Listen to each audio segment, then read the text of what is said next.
up, everybody? Appreciate y'all for joining us. It's the One on One Sports Show. I'm Shawnee. My name is Dante, and we got And before we get kicked off real quick, I just want to give a special shout out. As you know, me and you both was out last week, but the show kept going thanks to Mr. Bennett, Hink, and Prototype. So appreciate y'all three gentlemen for filling in for us last week. My job had me working overnight for back-to-back days, so I wasn't able to be in. So, but again, appreciate them boys for keeping the ball rolling with us. I know I was able to watch some of it. It was a good show as usual, and once again, just thank them boys for filling in for us for last week. most definitely, man. I appreciate that. I had a meeting. We got my brother. He's got some visits coming up this weekend. As far as a college, where he has like a kind of like a prospect camp, and then he's visiting a college. But I was meeting with his high school team. We're actually going to South Carolina, so we're getting all the details for like a big national tournament. So I was just like, as far as being his older brother, but definitely a father figure. So I wanted to be there because it's like, man, it's the senior year run. It seemed like it went like that. So This AAU. nah, this is with the high school team, the school team. Oh, yeah, I didn't know they'd be doing out of state tournaments like that as well. Yeah, they still do for like I would say the regular high schools, and then of course like like Duncanville, they played last year. I think they played a national schedule, so they still have those big tournaments to keep those kids in tight because you have to do as much as you can so that when you have those guys that end up going to be at the college and at the high level in the NBA, that they don't just go to all the prep schools. Hmm. You got to keep them engaged somehow. And like I want to say the tournament, it's what is it, the Beach Ball Classic? It's in Myrtle Beach, South Carolina, and it's like I've had a lot of big names over the years. So and they haven't played in this tournament in a couple of years. So it ought to be a good test for them to see how the kind of talent you're gonna see on making a state run, especially in a state like Texas, where it's like a lot of the guys you're gonna face are gonna be playing in college one day. Oh, that's good, Dan. That's good. So you say y'all be heading up there next week? Now we're this weekend we're going to a Oh, school in this Kansas. weekend. This weekend going to school in Kansas. They got another prospect camp here in Fort Worth that Sunday. So we're gonna drive there on Friday night and then come back Saturday afternoon. So it's fun to see the recruiting process, like see how it is. And I went to the other camp and with him, and he was, the coach was talking to him and communicating. So it's fun stuff, man. It's exciting. It's it's coming to an end. Hmm. Hopefully you end it the way you want to, but hopefully all the work you put in, you get your college paid for. So That's good, Dan. That's good. Y'all about to be some road warriors for a little bit. That's what it sounds like. Go on the road, going to this event, recruiting event, go on the road to this recruiting event, get your mileage in. mileage. Well, I know, especially during this time, and one of the titles that we had was October is the best month in team sports because you have both NFL and college football. They are thick in the swing of things. Both of them is probably around week 5 for both. Um, Basketball NBA starts later this month, and then of course you got the start of the MLB playoffs, in which they will finish the whole thing in this month in full. Yeah. So, and I believe And college football, also for the you really hockey want. folks, hockey start this month too. Yeah. So it's the best. I believe it's the best month in sports. It is because every professional sport is going to have already started, and then you have. I want to say it's sometime. I think this month is when they start the college football playoff ranking. Sometime Hmm. this month, they start them later in the month because you got the big matchups, and basically, especially for the teams that don't play the big names early, you've had enough time to kind of get your feet wet. You see who's who, and it's you see who the contenders are. They come to the front. Like you said, the playoffs are ending. Basketball's just starting off, but it's like similar to baseball, but less games. It's a marathon, but you get to see guys as healthy as you get for the NBA.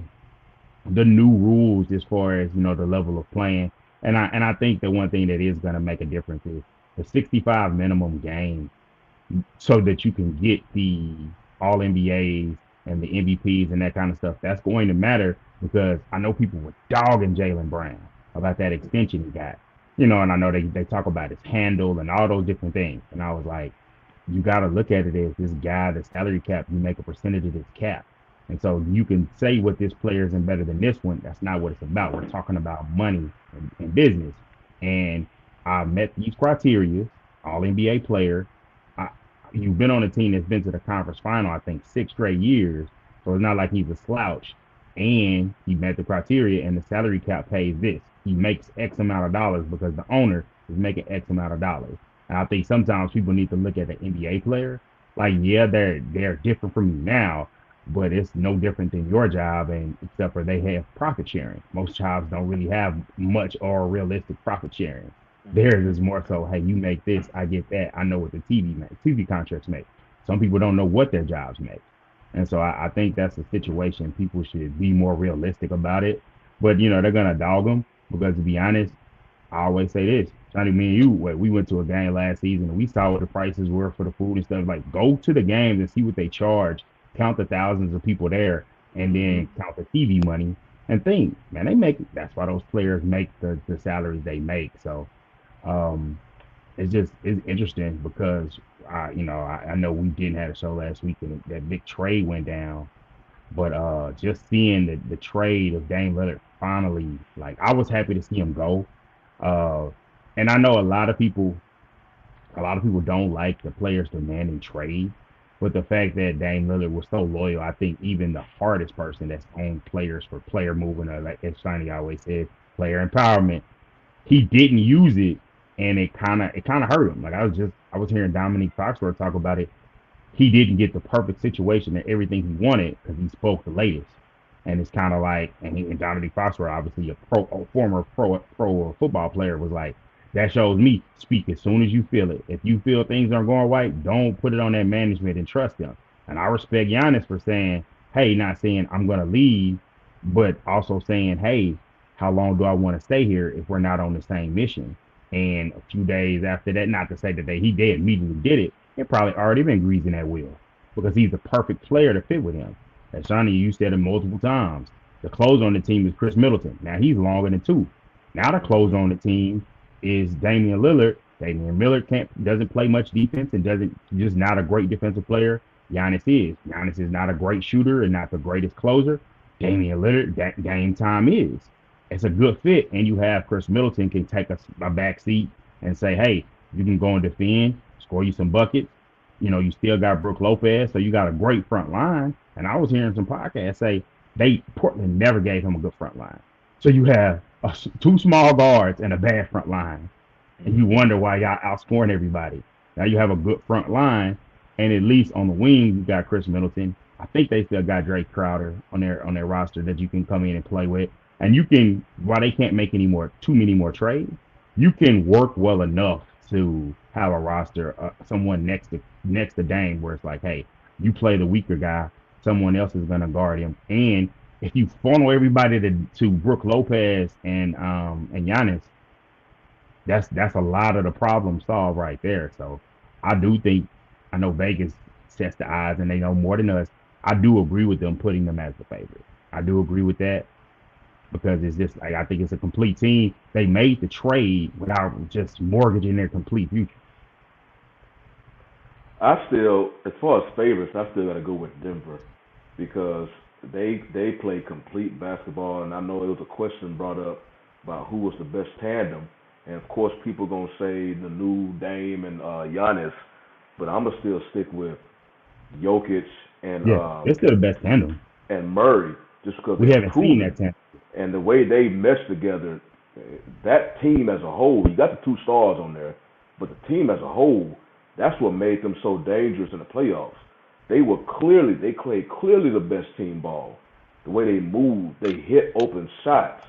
So that's the that's still the team that I look at because a lot of and they're more the Nuggets are more organic. Their two star players are basically homegrown, and then they fit a nice roster around them, and they just of course, you got some of the role players that may be here one season, going the next, but a lot of the core players, it's almost like the Astros. Their core players stayed, Yeah. so they was able to grow with each other. And then once you put enough role players, you was able to build a Mm. perennial contender. And all these other teams in the NBA, you see them, they basically experimenting. They think, okay, maybe we get these two stars together. We get these two stars together. And sometimes you see it working, sometimes you don't, Yeah. because they sacrifice so much on their bench. True. But with the Or- Bucks, Giannis always put the fire under the Bucks. Ever since they became a strong contender, perennial contender for the title every year, he always put that fire. He always say something. So he'll go make a trade for Drew Holiday, which worked immediately. That's when they won the title. And then, you know, obviously after the embarrassing season-ending loss they had against the Heat this year, 1 versus 8, they let go of their head coach. Now all of a sudden, people wasn't even thinking about the Bucks during this trade with Dame. Mm-mm. They sitting there moving stuff in the background and made the trade to get Dame. Now they had to And that's give the up best way to a make hell a of a trade. piece for Holiday, Yeah. but they always they are always trying to get better because Giannis is putting that fire underneath them. I know it's like you think Luka would do that with Dallas, but Luka don't really say nothing. Like Yeah. Giannis actually comes out and Yeah. put the fire. Says it. You people insinuate that Luka indirectly does it, but he don't necessarily come out. He doesn't, and I think from the way he plays, and he doesn't have the skin on the wall. Giannis has to do that Yeah, because yeah, when you can consistently say you need to be in shape as a professional player, and especially as a guy that's the focal point of the team in this day and age, we should not be saying that about you. You should not be in worse shape as the that should not be a national storyline when the national games come on.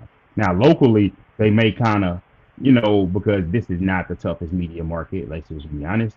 And so they might say it, and they might say it in a certain way that's more appeasing. But when you get, I want to say, I've heard Mark Jackson, I've heard multiple guys like, look at that, he's lumbering up the floor. If that's a constant topic, he doesn't have the power to say it. He could, and they would be like, yeah, you're right. We gotta do what we can for Luka. But it's implied and it's known. You have to do more to make this team better. That's why you make the Kyrie trade. And I know a lot of people were upset because they didn't feel like that was the right move. But it's kind of like, and especially when you don't root for a team, it's easier to say, hey, this can work like this. But then, the fans of the team were gonna except for the homers, are gonna make a way every possible way that it could go wrong. And my thing is with them, they just got to surround. You need another ball handler for Luka, and you can't build the perfect team. So you get the other ball handler, but you need the defenders. And so now you've added some defenders. It would have been great for them to get Matisse Thybulle. So if they would have had Thybulle, and I think Thybulle, Grant Williams, and then obviously at the center position, Rickon Holmes. Well, actually, Dwight Powell's going to start. I don't know. I think he has some photos and some information on the Mavericks front office in Cuban because as a basketball I'm player, surprised they don't go after Dwight Howard. Man, I think he'll fit it's in. not there. And I think Dwight, I think a lot of people might just feel that he's past his prime. And I want to, while we're talking about the NBA, and I know we're going to transition to the other sports, I want to focus on something as sports fans I want us to stop doing. I want people to stop. I want people to realize that people's age and years they played in the league are real, and they put miles on your body. And sometimes a guy, yeah, he might look good in this situation, or he looked good a couple of years ago. But stop clamoring for that player to be what they used to be. That's how the team signs a player, you get disappointed. I'll talk about the Lakers. They'll always say, oh, we need another big. What about Dwight Howard? Or I'll see people say, man, why isn't DeMarcus Cousins in the league? And I'm like, all right, I know y'all see those clips where he was playing with the Clippers and other teams as a backup. And he, even for the teams he played on, he looked good. Or right now he's in Puerto Rico killing it. I was like, man, those guys aren't NBA caliber players. And I've seen him when he was still in relatively good shape. But after post the injuries, and it was just like, there's no explosion. He was never a good defensive player. So you're getting older, less explosion. It's just like, well, they blackball them dogs like that. I'm like, man, sometimes it's not a conspiracy. Sometimes it's flat out like, hey, we don't think this guy is good enough caliber. We're going to give someone else an opportunity. Because the minutes they're giving him, like a Austin, what is it? Was it Austin Hayes?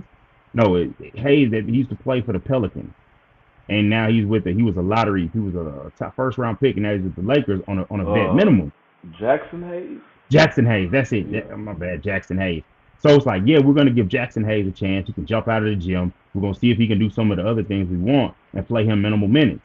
Christian Wood, he's on his way out of the league because of the, not being able to play for a winner, always being combative, and not just the different things that have been whispered about him. There's a reason why guys aren't there, and the harder you are to deal with, the more likely people will be like, you know what, I don't want to deal with that. And so, for whatever various reasons, sometimes you can't look back at the past. You got to look back, hey, what can this guy do in 2023, 2024? And that's annoying when people always want to jump to the angle of he has What? this and go sign that guy from. You think about what he was 3 years ago. Well, because you brought up just a perfect illustration of that point. Because I was listening, watched a clip from All the Smoke podcast, and it was really All the Smoke. It was like a mixture with Steven Jackson, Matt Barnes, KG, with Tony Allen and Pierce, and they was talking about James Harden, and KG brought up the point that Harden is not the Houston Harden. Harden is not the scoring title Harden anymore, and a lot of times it's almost like damn near Russian roulette of when Harden can pull those type of games together. But then also they was bringing up the part that Harden wiggled his way off of two teams, Houston and Brooklyn, in whatever Yep. form, and he's trying to wiggle his way out of Philly. And KG being KG was like, man, you only get so much wiggles before Yeah. a team don't want you anymore because you're not gonna be worth what they always say is the juice worth the squeeze Yep. because and I was watching First Take this morning and this also illustrates that point that when Houston was actually close to giving Harden the max, and Harden basically talked himself right out of it. When he met up with Houston, mainly Udoka, he wanted to revert back to his scoring title ways that he was, in the past with the Rockets. Udoka was like, nah, because they trying to go a Nah, new path, and that immediately right there, it was like, nah, because we're not trying to go back that way because I didn't he know was so that. spoiled. He was so That's crazy. spoiled, and But so it but was that like, was the biggest nah, that was the biggest thing for me. Like, hey man, we know you got love for the city of Houston, and a lot of the fans still love you, and they think about good times because you've been bludgeoned the last couple of years. So yeah, you look romantically at, oh man, when Harden was here, he's not that guy anymore, and Harden needs to know he's not that guy anymore. And it's also good to see, hey man, those young guys don't need to see that. Jalen Green don't need to see that because he's in his physical prime. He might go and be like, well, Harden gonna play like that, and Harden not that type of defender. And so now we're gonna cater and build around a team against a guy that's gonna be more oft injured because that was one of his superpowers. He used to be a guy that, hey, he's gonna play games. He's gonna play 70 plus games and play all those minutes playing the type of ball he plays. And so I commend them for getting Udoka. And first of all, I'm glad Udoka got another shot. But yeah, and hopefully he gets those young guys together because it's gonna be we need more younger guys to kind of it's a transition coming. Because everyone this loves to keep putting like the KDs of the world on and LeBrons on the MVP ballots. And this is like they're getting ready to transition out. So we need some more guys, especially on the young American player side. We need some guys to kind of step up because if you go down the MVP odds, it's it's maybe three American born players, and that's Jason Tatum, who has a legit shot. Um, and I want to say who else was it? The others are the old guys in the room. Well, hmm three of them. Anthony Davis has a legit shot because he doesn't have an overpowering team because the MVP voters do that. If your team is only you have to play an amazing season, like LeBron's season in Miami. They won that the first two because I know people love Derrick Rose, and I think LeBron was a better player that year. He showed it in the postseason when he locked them up. and went on to the finals. We know he lost in the finals to the Mavericks. But that next year, he was so awesome. That might have been like the best version of him or one of the better versions of him, contend with, and he won the MVP. So Anthony Davis is not on that much of a team. If he takes the lead, he could, but more than likely, it's going to be a Luka. It's going to be a Jokic is the front runner. It's going to be Embiid, Shea Gilgeous-Alexander, because they are built Best for player each on other. the best player on best team. Yeah, That's what they with Harden. We saw that in real time with Harden because Harden only won one MVP, but he kept going back and forth when he had pretty much comparable numbers with Steph Curry. Steph won an award because Steph was the best player on the best team. I believe this was I forgot what year Harden won the MVP. But when Steph won it, it was between him and Harden. Those were two finalists. Then the next season, it was Harden and Westbrook. So Harden was like, okay, when Steph won, okay, he's the best player on the best team. When it was Harden versus Westbrook, Harden was the best player on the best team, but they gave it to Westbrook because he had the better stats. And they was like, okay, I had similar stats to Curry when he won it, but it was the best player on the best team. And then all of a sudden, y'all changed the criteria and made it give to Westbrook because he averaged a triple double, but I was the best player on the and best. Durant left. And then the next season's It's a when simple. um, Harden finally won. And I just remember during that whole time, it's almost like your Houston fans, they were just so preoccupied of winning the MVP for Harden. Yeah, He was like, damn a title.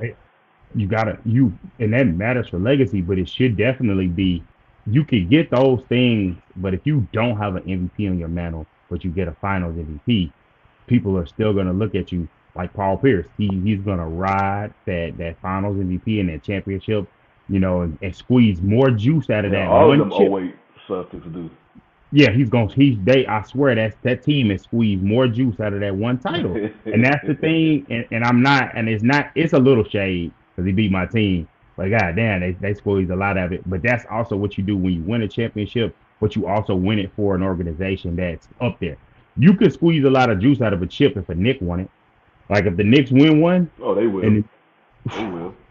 if they, especially the fact that, and I want, and I know we're gonna transition to football and a lot of other things, and even if you want to talk about the Rangers, I know your Astros, Yeah, we know gave who y'all about a to nice play. We know gift who for about that to play division. now, so we Yeah. know who's gonna play So, now.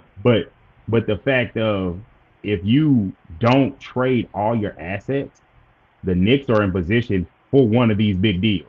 Now, Dame didn't fit for them, and I don't think they probably didn't have the assets. And Portland was kind of in a tough spot, but the Knicks, somebody that's going to come up, if they can package it together, and I would say even if you have to lose RJ Barrett, you get the other player in, and if they fit with Jalen Brunson, because I was completely wrong on him.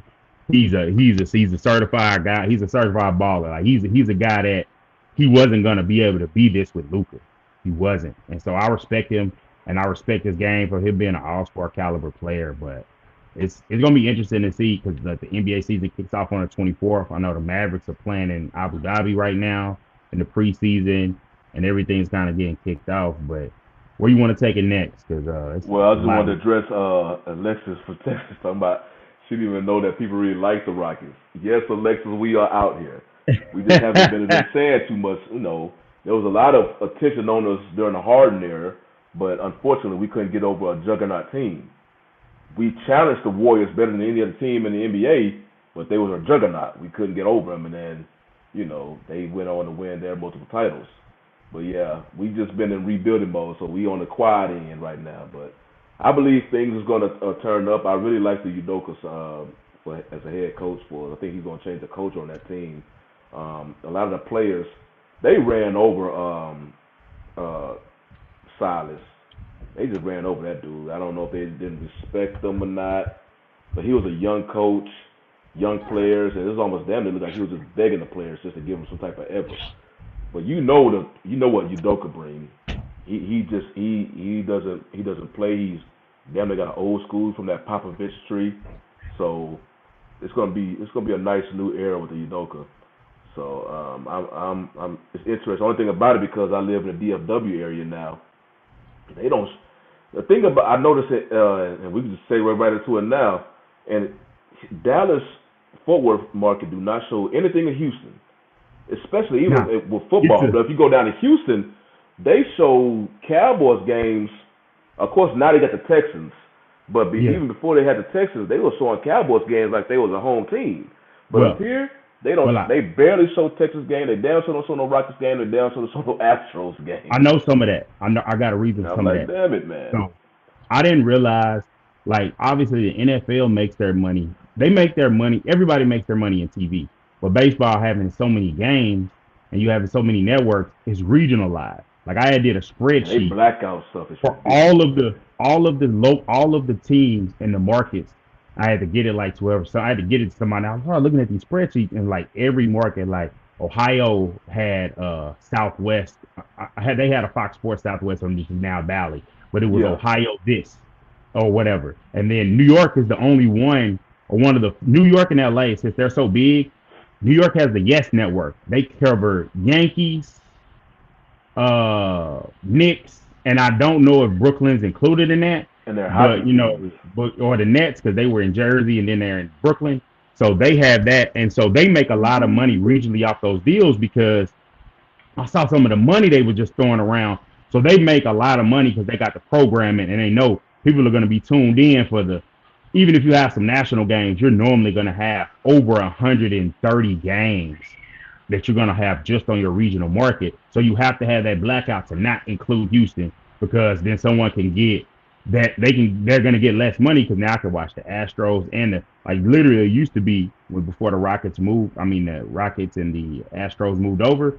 You could have a valley, but it was a line. It was a Fox Sports, but it was a line because this part carries the Spurs and this part carries the Rockets and the Astros. And then Houston got into a weird deal with the last ownership and I don't know what y'all did with the TV because when I was living there, when I was last living there, which was like almost a decade ago, it was tough to find. Like it was like on some altitude network or something. They thought that people were just going to Yeah. flock to it, but they did that deal right in the beginning of cord cutting and streaming. So it was just like their plan backfired. So that's why they black it out. And then the Cowboys, they play a lot of national games, so they would cross over. Because I will say that when I lived there, it was just like Texans, it seemed like they never had a kickoff that wasn't at 12, unless they was on the West Coast. a And lot that's of when their I games, a lot of their er, games was at that noontime kickoff. that But let's noon, just and talk then about since I that. played the AFC South, those teams are on the East at minimum. They're at the East Coast time zone. Maybe they get a Central, and so it was kind of crazy with that. But I don't know. I would say you wanna get into the big NFL games this Well, week. it looked like Alexis over here throwing shots on my Astros. Nobody Uh, respects cheaters. Man, I'll tell y'all one thing, man. That whole 2017 thing, that thing was blown up out of proportion. And the reason I tell you it was blown up out of proportion because you had the Astros. Because if you think about the teams, the Astros, because the Astros was never really a national team. But they people knew it was the Astros, but they didn't really get national attention. But that 2017, when they won a title, the three teams they went through are pretty much the biggest market teams in MLB. Boston, the Yankees, and the Dodgers. They went through. So when they went, that's why they get so much attention from that 2017 sign stealing scandal. One, all the players did not. They did not participate in that, and then it got to a point where a lot of the people on social media just believed anything they saw on social media. So the easiest target was Jose Altuve because they were talking about his buzzard, which was proven that he did not wear a buzzard. But because they were so mad at the Astros, they just don't believe it. And so he just became a target, and Altuve didn't participate in you know that. why that happened though, right? What's that? They the other thing is to back your claim and not to back the Astros because I really that's the only Houston. I love the city, but I don't like none of the teams because I got my own teams. The only Houston team I despise is the Astros. That's just because they won a chip before us or two before us, and the fact that the way their fans, like some of the stuff they do, it's just like that creates a rivalry. But the fact that the next year it was Didn't the Red Sox win it in 18? And they had a That's cheating what, and scandal. that's And what so I was getting they to. had a cheating scandal. But that I know you always say the Yankees. The other one that they put up there is Boston. Boston and the Yankees is baseball talk. So it's Boston Yankees. Now it's Otani, but it's the Dodgers because the Dodgers are good. So those are the teams they talk about. And then St. Louis, we know they're great. Don't like them Yeah, either. they only when But baseball they only stick to the big market cities. That's basically going back to what we was talking about the televised thing. yeah, Now because the blackout stuff, hell, when I was trying to watch because back then if a game was on TBS, that was national TV. So you yeah, see the Astros showing up on TBS, and then you click on it, subject to blackout. Well, what the hell are you yeah. doing on TBS? It's a national channel. And, But yeah, that goes back with the Red Sox with the whole scandal thing. That's why I say it was blown out of proportion. The media made a huge fit about the Astros and it's because and their nobody. trash Yeah, can because also, nobody followed them. They but came out nobody of followed. nowhere. And They didn't come out of nowhere. Astros was a good team in if you 2015. if you follow baseball, and I remember especially as the Rangers, they were like when we lost in 2016. I remember the guy that does post game and now he does broadcasting for the Rangers, and he was just like the Astros are coming. People in baseball knew the farm system and everything, so they knew they were coming. And then Speaking of that though, I don't know if you remember, it was a Sports Illustrated.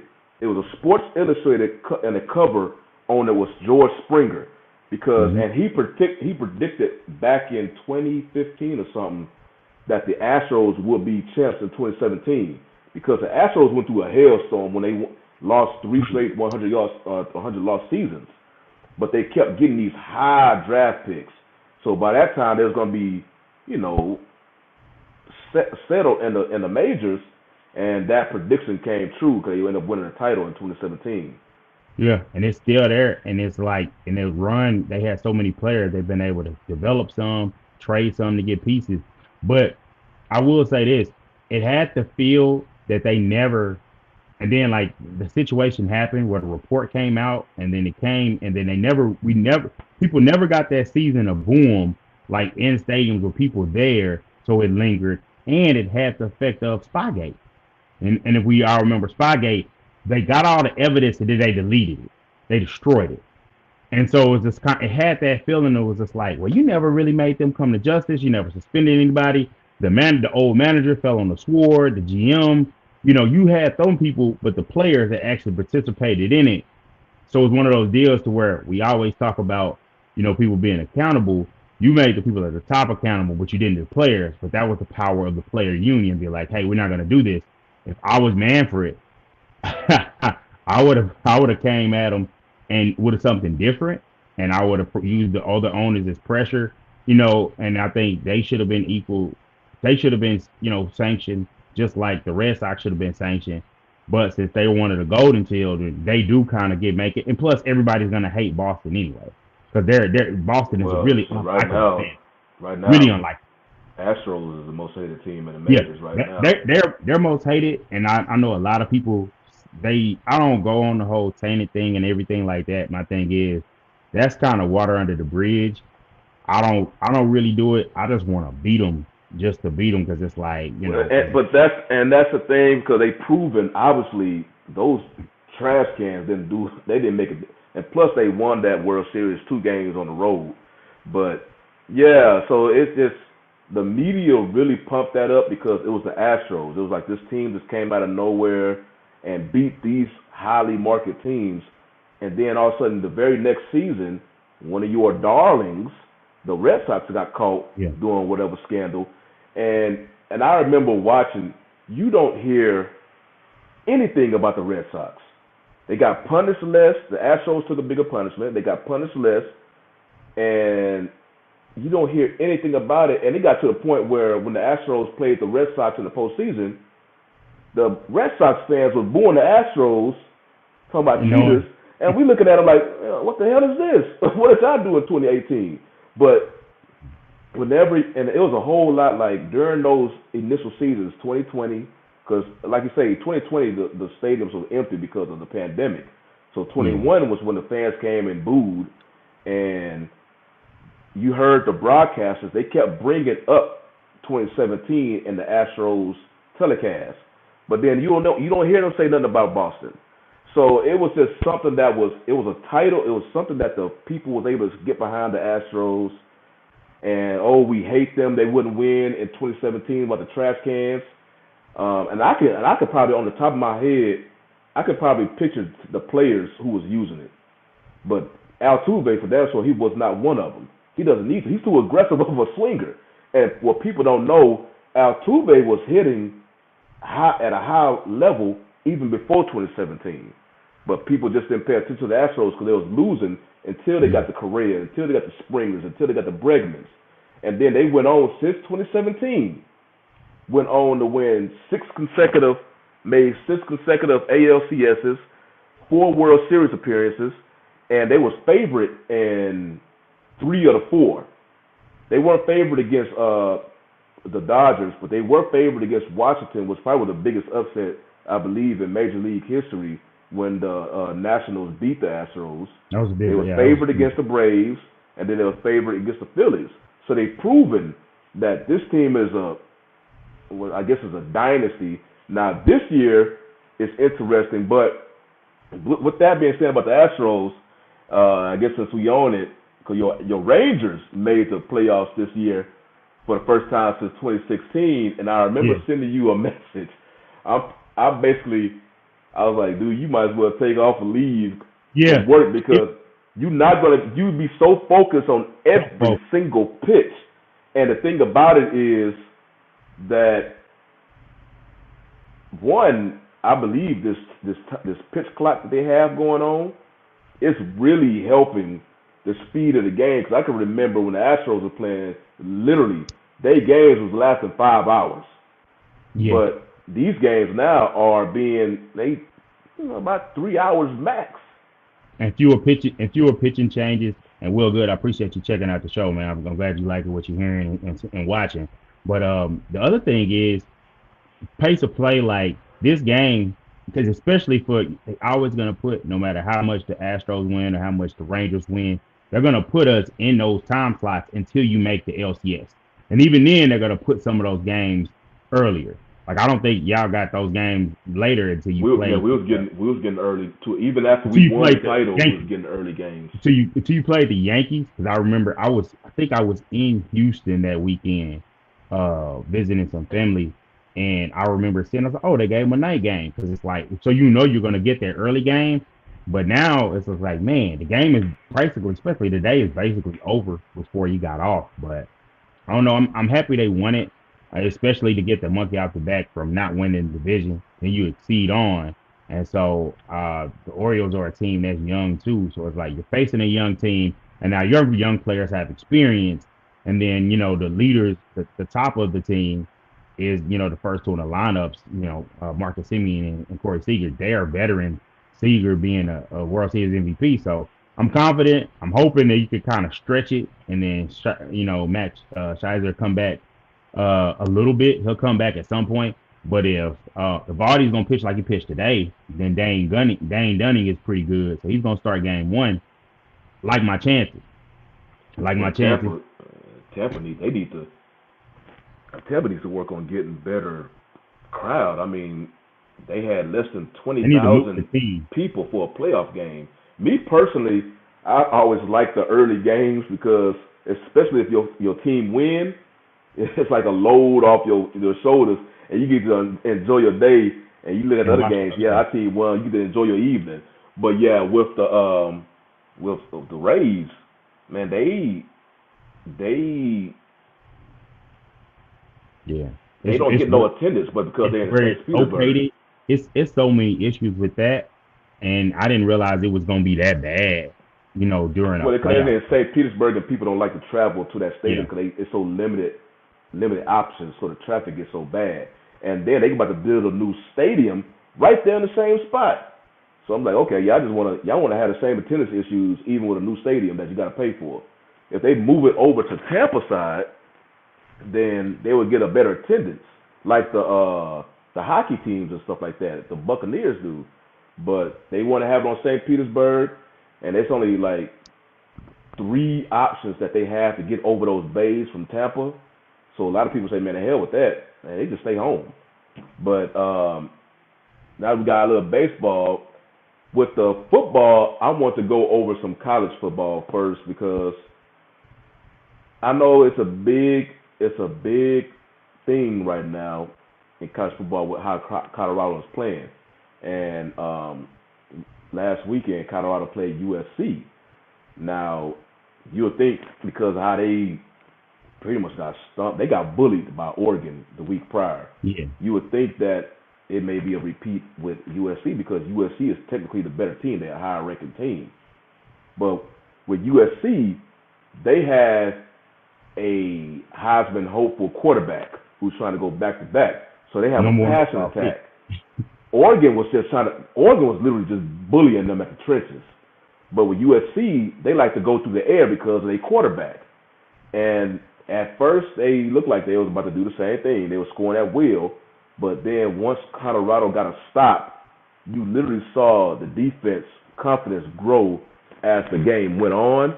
And that in turn gave energy to the offense. Next thing you know, Colorado scoring these straight points. And it wasn't until I believe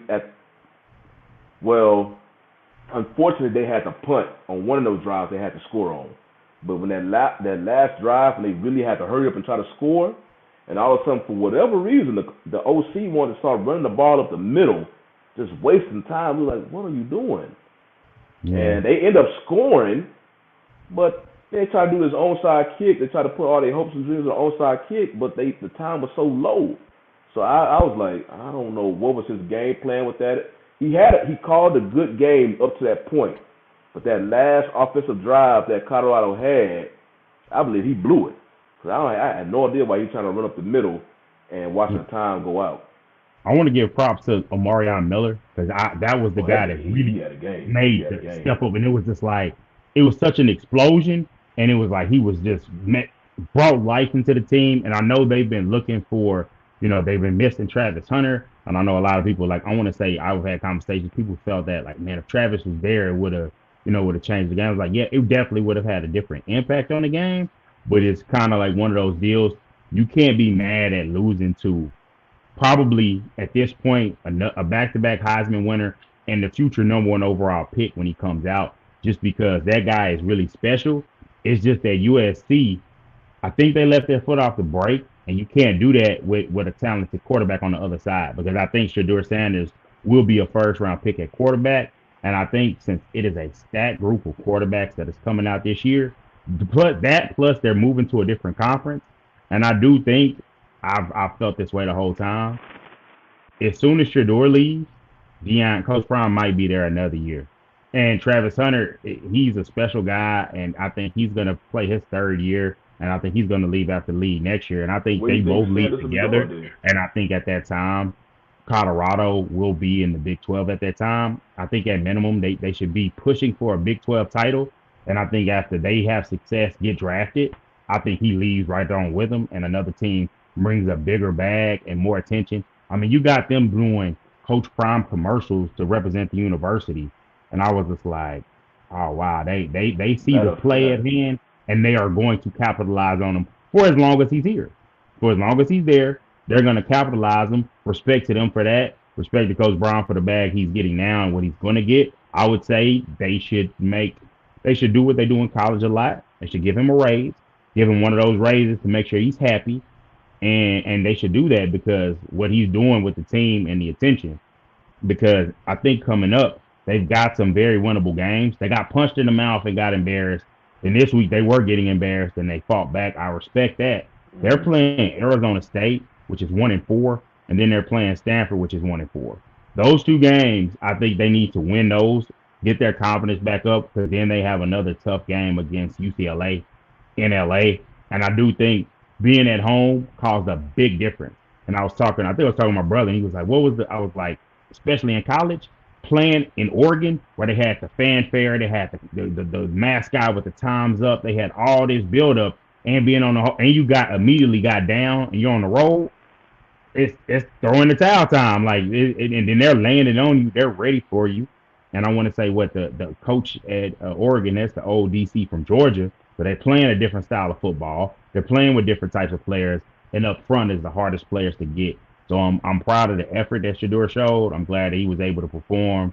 But they got to win these next two because then it's another tough stretch in which they're going to be playing Oregon. They're going to be playing Oregon State. They get them at home. Or Arizona, that's a game they should win. They're playing at Washington State and at Utah to close the season. So they do get a break where they don't have to play Washington because that's Yeah. another really Matter outstanding of fact, team. I was just looking at Washington because Yeah. So yeah, that's that game would have one. been truth. That's one I'm glad. But another one, as far as coming up this week in college, I think it's gonna be exciting here in Dallas. Obviously, they're gonna have the Red River rivalry, as I say, the old school, the Red River shootout. Texas and Oklahoma is basically this is gonna be. I think this is gonna be part one, unless one of the other teams loses.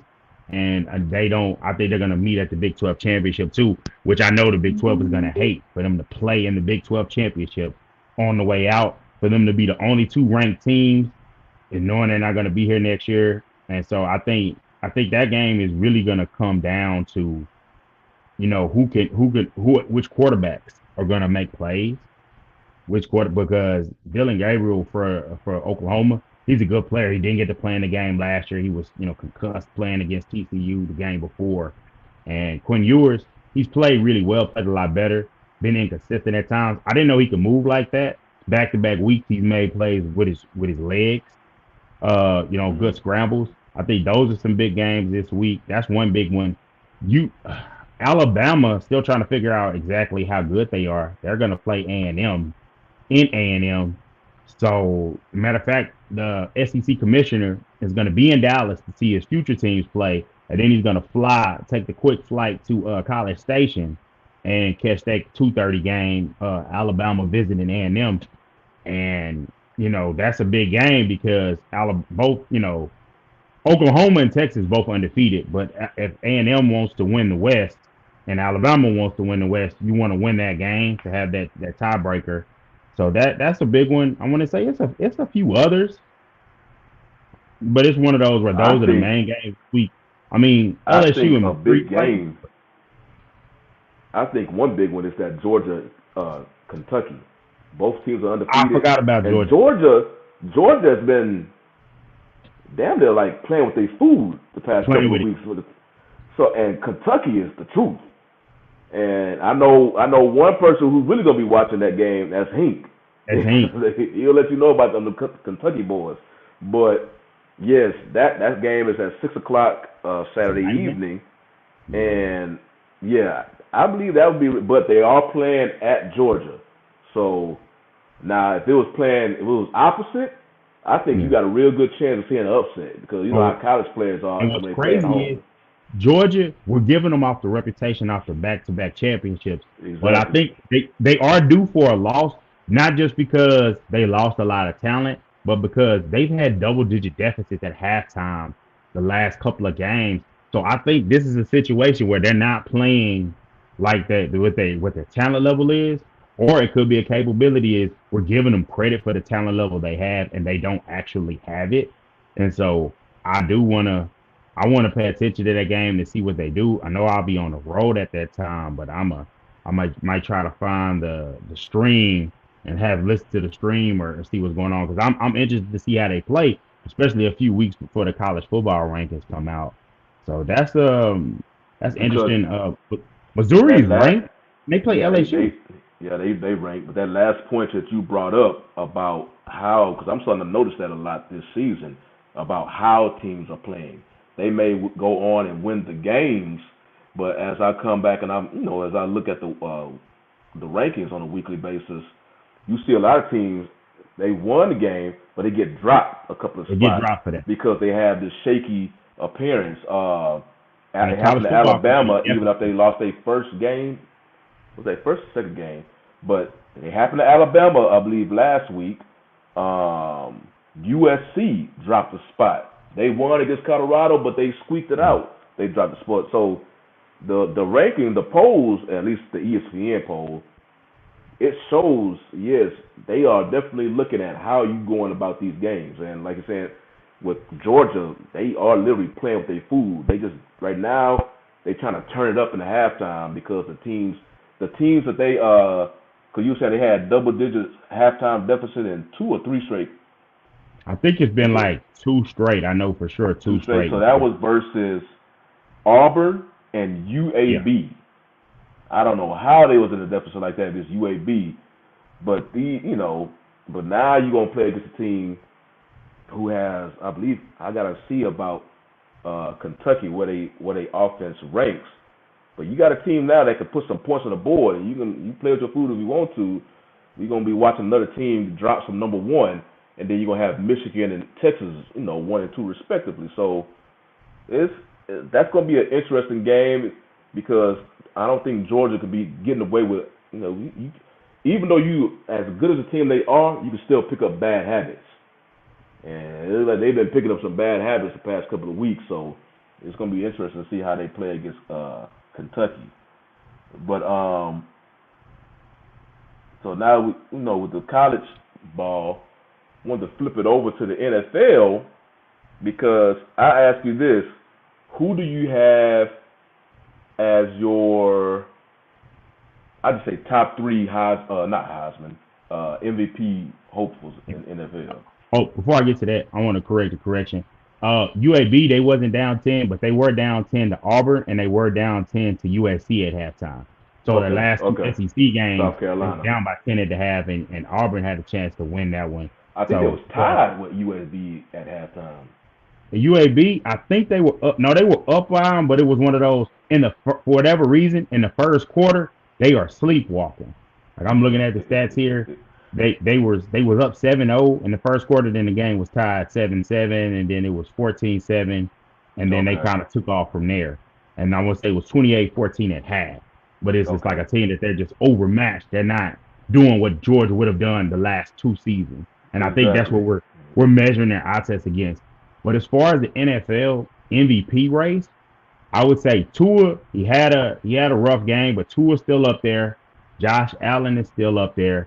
Christian McCaffrey is definitely up there, and that's one that I'm really focused on. So I'm gonna go with those three as my top guys. You said Isaiah Pacheco. I, he's not quite there Slide. at this point. He would need to play on Christian McCaffrey's level, but he is Yeah, the game that he played on Sunday night. If he has one or two more of those, he will be in a conversation because you can't hold it against him that he plays with Mahomes because the offense hasn't been as dynamic as it normally has been. It was dynamic against the Bears, but against the Jets it was not. He was the offense. And I know for sure because I have Travis Kelce on one of my fantasy teams, and I'm ready for that connection to pay off. So no, I ain't. I hear you repping your team, but they not. He's on the rise though. He's on the rise. But I'm really interested in the McCaffrey angle because I'm really focused on this 49er Cowboy game, and I'll say this as a Cowboys fan, I'm perfectly comfortable with you picking the 49ers to win because it's at home, it's in their house, and the last two times the teams have played, the 49ers have been the better team and have won the game. The only thing that I want to focus on is if you want to also say, hey, they have an MVP candidate in Christian McCaffrey, but if you want to say they have an efficient quarterback, I'm cool with you saying that. I'm cool with you saying, hey, the difference, if you look at the stats, and I did, the stats where both quarterbacks are through for a little over 200 yards. Dak threw for a touchdown and two picks. I think Brock Purdy threw for a touchdown, no picks. That was the difference. The game was 19-12. So I'm expecting, even with Trayvon Diggs out of that game and an MVP candidate on the other side, I'm still expecting to be a close defensive game. But the one thing that gives me optimism, because everything is about even. CD Lamb he had 13 targets, he had 10 catches for buck. I think it was like close to buck. I think it was like a buck 50, but nobody else did anything. They had nobody else getting open. You had Noah Brown was the other top receiver you're looking for. Michael Gallup was coming off an injury and he looked like a shell of himself all year. And so it's one of those deals where it's like Christian McCaffrey was contained, and so it's one of those deals where it's like it came down to, hey, they didn't make enough plays. And I feel like as the Cowboys defense is a little bit better, pass rushing wise, but I think obviously, at least in a cornerback, I think that's where the game is going to play. Which quarterback doesn't make the mistakes which offense is able to get through and make enough plays. So I'm cool with you picking them. I saw Stephen A was like he predicted the 2 picks. And, I don't listen to what Stephen A says. I'm cool with people that like football prognosticator people. I'm cool with them picking them, but it's just one of those things. It's not even gonna be an eat crow situation unless you're saying that Cowboys is gonna get wiped off the field. It's gonna be 2 good games, but the game is so important because the Cowboys laid an egg against the Cardinals. But it also means so it means even a little bit more. But also whoever wins this game, likely when it comes down to seeding, whether it's the first seed, second seed, or the third, that next matchup is going to be played on that team's home field. And I think that's the biggest thing is can McCaffrey come out and be an MVP against a great defense? Yeah, and, I think it'll be a close game. 49ers, they've been able to edge out the Cowboys, especially in the playoffs, the past couple of years because they always have more playmakers. The teams will be playing each other close, but then the 49ers playmakers will be the ones that make those plays that give the 49ers the edge. And so that was always my thing with the Cowboys. They get y'all some more playmakers because, for the most part, the game is fairly on even levels. But because they have more playmakers who show up, that's what usually give them the edge. And those players show up, win by 1 touchdown or whatever. They will show up and be the reason that they up that 1-score lead. But one thing I noticed this past the Sunday night game, it was the Chiefs versus the Jets. And those Jets, if they get any primetime game, it was all because they thought they was going to be watching Aaron Rodgers, not Zach Wilson. So, but I noticed during that game because I would have had a feeling if the Jets would have lost bad that game, I don't know what the hell they would have did with Wilson. I believe they picked up Trevor Siemian. They signed him last week. We probably would have watched the rest of the season with Trevor Siemian as quarterback. But what I noticed is because they finally, when the Jets went on and scored those 17 straight points, they finally just unleashed Wilson. Let sink or swim. Just go out there and play. I mean, you saw his passes. I haven't seen his passes this crisp in a long time. He was dropping over-the-shoulder passes. He dropped a ear hole pass on a defender when his dude went up and catch the ball. You saw a completely different quarterback, and it was clear because most of the time when you're watching them with Wilson, a lot of his passes are horizontal. But this time he saw going vertical. That's what y'all just unleash him. If he makes a mistake, he makes a mistake. But just go ahead, sink or swim, dude. You have nothing to lose anymore. You wasn't expected to win that game anyway, so you should have started off the game like that. And you saw seeing his confidence grow. And unfortunately, he reverted back to being Zach Wilson, and he fumbled the snap. But you saw completely. Not saying that they are going to make a playoffs now with them, but you see because you seeing the same thing. Yeah, you almost seeing it with the Cowboys and Dak, I believe. But you're seeing the same thing with Chicago. Because you're seeing a regression with Fields. Yeah, he had his best game of the season last year, even though they lost. But it's almost like he's been regressing because him himself saying that they're kind of putting too much. He's overthinking. Yeah. Meanwhile, if you flip it over to Houston and the Texans with C.J. Stroud, it's clear they say, here's the offense. And they unleash sink or swim, and you can see Stroud going out there just tossing that rock all over the place. I was not expecting them to just beat down the Steelers like that. But the other thing I like about it is the double edge, so we could get more balance in the league. They have a defensive head coach with a young quarterback, and I like some of the things that Colin Cowherd says, but I don't agree that just because you have a young quarterback, you need a young offensive coach. Because you can get the wrong offensive coach. You can get the right defensive head coach, but you can get the right staff.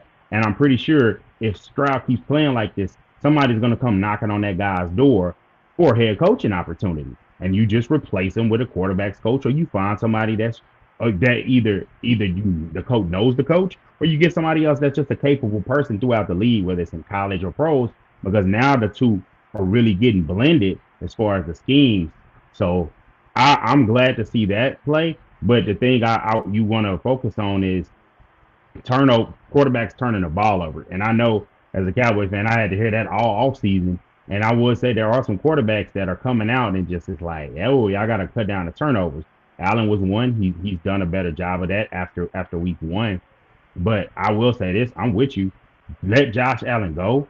I mean, Jack Wilson go. But the other thing I want to say is we finally reached the point. Everybody respects how good Mahomes is, and I know ladies from Texas, you're gonna appreciate this. They understand how good he is, but now it's getting to the point to where it's like you're getting ticky tacky. I don't want to get into the Swifty thing because that's not my bag. I could care less, and That is I one just thing I'm ignore it. tired of. I just ignore it, and so that'll be the last time I bring it up today. But the fact of the penalty thing, and I got somebody on Facebook in my sports group. They kept posting about the penalties, and they showed the hold that they should have called on the offensive line when Mahomes ran up on the third long. Yeah, And so yeah. the one thing about that is, yeah, they should have called the hold, but y'all gave up a third and that long. You played. That means the way he ran, you ran man coverage, and they literally on the broadcast saying, "Hey, you can't ran man coverage because Mahomes he'll penalize you for that." But ask any team's fan base in the league, if Sauce Gardner was the corner and that was your star receiver or your receiver, and he's grabbing him like that, you're gonna be like, "Hey, that's a hold. It's not PI, but it's definitely a hold." And it's one of those where it's just like, "Hey," when I saw it, I was like, y'all are saying there wasn't a lot of contact. I was like, nah, he bugged him. And if you talk to people that follow the league and watch players, they'll be like, hey, that's one thing about him. He's handsy. So is Trayvon Diggs. He's handsy. So when it happens, you know it's true. It's not like he's a guy that never holds. So that's one thing that's annoying is the penalty aspect of like, oh, the refs are saving him.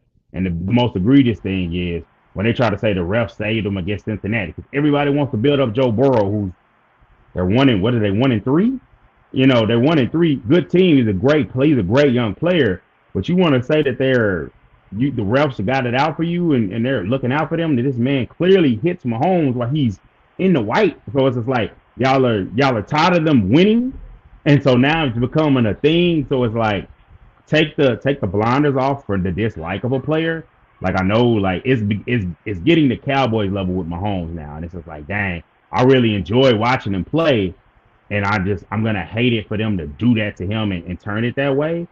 So I hope fans can like try to turn away from that. He's gonna lose games. Your teams are gonna have a shot at him. He's not gonna win the Super Bowl every year, but he is gonna be on TV a lot.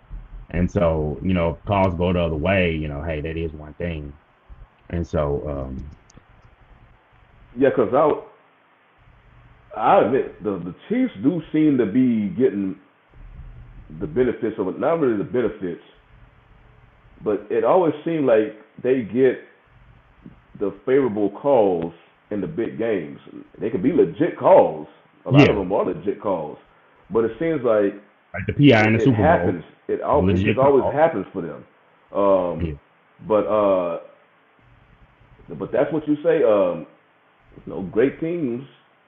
Now, one thing I'm pretty sure people are noticing now is because I'm always about yes, as great as a player Mahomes is, he's just a quarterback. He still needs receivers to throw to. Yeah. And last season, when the first season they didn't have Hill, I was like, they was able to go on and win the Super Bowl because Kelsey put in, I think, I don't want to say this is his career year, but pretty close. Kelsey was just That was a career year. racking up numbers, so that's why. And and right now you're seeing that this year that offense is not really clicking. They still winning, but they're not clicking like they were even last year because Kelsey hasn't really gotten involved as of yet. And you see the other receivers. They may have a problem dropping the ball. They may have a problem creating separation. Um, it's just they just so you always as a quarterback you only as strong as your receivers. Yes, you could be a great quarterback, an elite quarterback like Mahomes, But a lot of times, I just feel like people just praised him so much and ignored the receivers. I'm like, he had at one time pretty much two Hall of Famers because I think Tyreek Hill gonna be there. But Yeah. Tyreek Hill and Travis Kelce, both of them are game breakers. Like Tyreek Hill scares the hell out of defense, and that's why the offense was so lethal.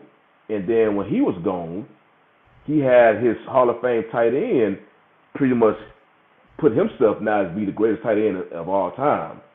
So you had these seasons from these receivers to, to go along with the greatness of Mahomes. That's why that offense was able to go and be as it is. But as we begin to close it down, get ready for the next show, I'll just give my little final thoughts here. Uh, it basically just goes back to the baseball season now that we're in playoff baseball. And now, as an Astros fan, we know who we are playing, and that's the Minnesota Twins. So I believe that game kicks off Saturday. So that would be a good game to, I can't wait to see that. And it's a best of five this time.